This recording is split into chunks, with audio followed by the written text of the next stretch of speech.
Kindly subscribe this channel to enjoy more collection of moral stories. ಹಚ್ಚ ಹಸಿರಿನ ಮೇಲಾವರಣದ ಮೂಲಕ ಸೂರ್ಯನ ಬೆಳಕು ಸೋಸಿದ ಮತ್ತು ಹೂವುಗಳ ಸಿಹಿ ಸುಗಂಧದಿಂದ ತುಂಬಿದ ಮಂತ್ರಿಸಿದ ಕಾಡಿನ ಹೃದಯದ ಆಳದಲ್ಲಿ ಪೊಲ್ಲಿ ಎಂಬ ಉತ್ಸಾಹಭರಿತ ಗಿಳಿ ವಾಸಿಸುತ್ತಿತ್ತು.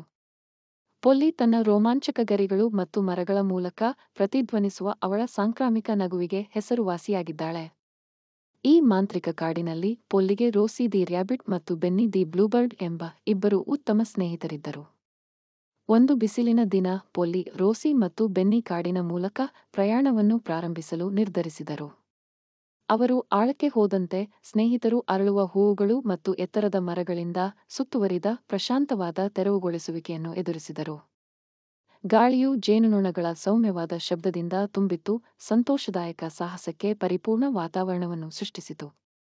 ಮೂವರು ಪರಿಶೋಧಿಸುತ್ತಿರುವಾಗ ಅವರು ಭವ್ಯವಾದ ಓಕ್ ಮರದ ನೆರಳಿನಲ್ಲಿ ಸ್ನೇಹಶೀಲ ಸ್ಥಳದಲ್ಲಿ ಎಡವಿದರು. ಇದು ಪಾಚಿಯ ಮೃದುವಾದ ಕಾರ್ಪೆಟ್ ಅನ್ನು ಹೊಂದಿದ್ದು ವಿಶ್ರಾಂತಿ ಮತ್ತು ವಿಶ್ರಾಂತಿಗೆ ಸೂಕ್ತವಾಗಿದೆ. ಪೊಲ್ಲಿ ಅವಳು ಉತ್ಸಾಹಭರಿತ ಗಿಣಿಯಾಗಿರುವುದರಿಂದ ಅವರು ತಮ್ಮ ದೈನಂದಿನ ದಿನಚರಿಯಿಂದ ದೂರವಿರುವ ಶುದ್ಧ ಸಂತೋಷದ ದಿನವನ್ನು ಹೊಂದಲು ಸಲಹೆ ನೀಡಿದರು. ಸ್ನೇಹಿತರು ಸಮಯ ವ್ಯರ್ಥ ಮಾಡಲಿಲ್ಲ. ಬೆನ್ನಿ ಹರ್ಷಚಿತ್ತದಿಂದ ರಾಗವನ್ನು ಶಿಳ್ಳೆ ಹೊಡೆಯಲು ಪ್ರಾರಂಭಿಸಿದಳು, ಆದರೆ ರೋಸಿ ಸಂತೋಷದಿಂದ ಸುತ್ತಾಡಿದಳು. ಪೊಲ್ಲಿ ತನ್ನ ರೋಮಾಂಚಕ ಪುಕ್ಕಗಳೊಂದಿಗೆ ತನ್ನ ರೆಕ್ಕೆಗಳನ್ನು ಬೀಸುತ್ತಾ ಈಗಾಗಲೇ ಮೋಡಿ ಮಾಡುವ ದೃಶ್ಯಕ್ಕೆ ಬಣ್ಣವನ್ನು ಸೇರಿಸಿದಳು. ಒಟ್ಟಾಗಿ ಅವರು ಇತರ ಕಾಡು ಜೀವಿಗಳನ್ನು ಆಕರ್ಷಿಸುವ ಮಾಂತ್ರಿಕ ವಾತಾವರಣವನ್ನು ಸೃಷ್ಟಿಸಿದರು. ಅವರ ತಮಾಷೆಯ ವರ್ತನೆಗಳಿಗೆ ಹೆಸರುವಾಸಿಯಾದ ರಿಕಿ ದಿ ರಕೂನ್ ಅವರು ಮೊದಲು ಈ ಸಂತೋಷವನ್ನು ಸೇರುತ್ತಾರೆ. ಅವರು ವರ್ಣರಂಜಿತ ಹಣ್ಣುಗಳ ಸಂಗ್ರಹವನ್ನು ತಂದರು ಮತ್ತು ಶೀಘ್ರದಲ್ಲೇ ಎಲ್ಲರೂ ಸಂತೋಷಕರ ಹಬ್ಬವನ್ನು ಹಂಚಿಕೊಂಡರು. ಗೆಳೆಯರು ನಕ್ಕರು, ಹರಟೆ ಹೊಡೆದರು, ಕಾಡಿನ ಸತ್ಕಾರದ ಮಾಧುರ್ಯದಲ್ಲಿ ಮುಳುಗಿ ತಮ್ಮ ಭಿನ್ನಾಭಿಪ್ರಾಯಗಳನ್ನು ಮೀರಿದ ಬಾಂಧವ್ಯವನ್ನು ಸೃಷ್ಟಿಸಿದರು. ದಿನ ಕಳೆದಂತೆ ಹೆಚ್ಚಿನ ಕಾಡು ಜೀವಿಗಳು ಸಭೆ ಸೇರಿದವು. ಅಳಿಲುಗಳು ಚಮತ್ಕಾರಿಕ ಸಾಹಸಗಳನ್ನು ಪ್ರದರ್ಶಿಸಿದವು, ಚಿಟ್ಟೆಗಳು ದೃಶ್ಯಕ್ಕೆ ಚೆಲುವಿನ ಸ್ಪರ್ಶವನ್ನು ಸೇರಿಸಿದವು ಮತ್ತು ಬುದ್ಧಿವಂತ ಮುದುಕ ಗೂಬೆ ಕೂಡ ಮೇಲಿನ ತನ್ನ ಪರ್ಚ್ನಿಂದ ಅನುಮೋದನೆಗಾಗಿ ಕೂಗಿತು. ನಗು, ಸಂಗೀತ ಮತ್ತು ಜುಮ್ಮೆನಿಸುವ ಎಲೆಗಳ ಸಾಮರಸ್ಯದ ಸ್ವರಮೇಳದೊಂದಿಗೆ ಕಾಡು ಜೀವಂತವಾಯಿತು. ಸಂತೋಷದ ಆಚರಣೆಯ ನಡುವೆ ಹತ್ತಿರದ ಕೊಳದಿಂದ ನಾಚಿಕೆ ಆಮೆಗಳ ಗುಂಪನ್ನು ಇಣುಕಿ ನೋಡುವುದನ್ನು ಪೊಲ್ಲಿ ಗಮನಿಸಿದರು.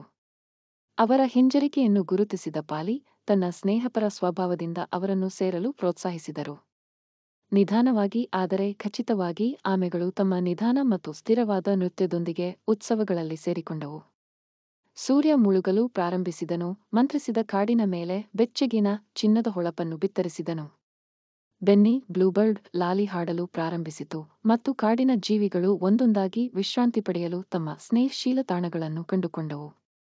ಶಾಂತವಾದ ರಾತ್ರಿಯಲ್ಲಿ ಕಾಡು ಅವರನ್ನು ಅಪ್ಪಿಕೊಂಡಾಗ ಸ್ನೇಹಿತರು ಓಕ್ ಮರದ ಕೆಳಗೆ ಒಟ್ಟಿಗೆ ಸೇರಿಕೊಂಡರು, ಸೌಮ್ಯವಾದ ಗಾಳಿ ಮತ್ತು ಎಲೆಗಳ ಕಲರವವನ್ನು ಅನುಭವಿಸಿದರು.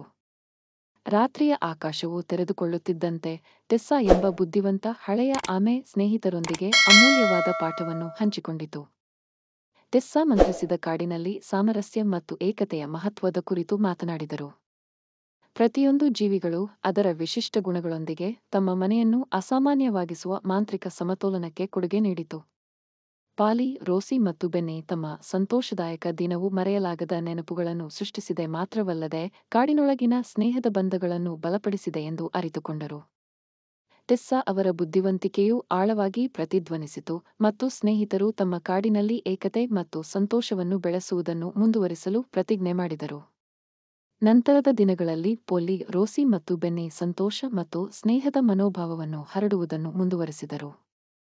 ಜೀವಿಗಳು ಪರಸ್ಪರ ಭಿನ್ನಾಭಿಪ್ರಾಯಗಳನ್ನು ಸ್ವೀಕರಿಸಿ ತಮ್ಮ ಸಮುದಾಯವನ್ನು ಅಸಾಧಾರಣವನ್ನಾಗಿ ಮಾಡಿದ ವಿಶಿಷ್ಟ ಗುಣಗಳನ್ನು ಆಚರಿಸಿದಂತೆ ಮಂತ್ರಿಸಿದ ಅರಣ್ಯವು ಹೊಸ ಸಾಮರಸ್ಯದಿಂದ ಅರಳಿತು. ಆದ್ದರಿಂದ ಮಂತ್ರಿಸಿದ ಕಾಡಿನ ಹೃದಯದಲ್ಲಿ ಪೊಲ್ಲಿ, ರೋಸಿ ಮತ್ತು ಬೆನ್ನಿಯ ಸಂತೋಷದಾಯಕ ಅನುಭವವು ಪಾಲಿಸಬೇಕಾದ ಕಥೆಯಾಯಿತು. ಅವರ ಕಥೆಯ ನೈತಿಕತೆಯು ಮರಗಳ ಮೂಲಕ ಪ್ರತಿಧ್ವನಿಸಿತು, ಏಕತೆ, ಸ್ನೇಹ ಮತ್ತು ವೈವಿಧ್ಯತೆಯ ಆಚರಣೆಯಲ್ಲಿ ನಿಜವಾದ ಮ್ಯಾಜಿಕ್ ಪ್ರವರ್ಧಮಾನಕ್ಕೆ ಬರುತ್ತದೆ.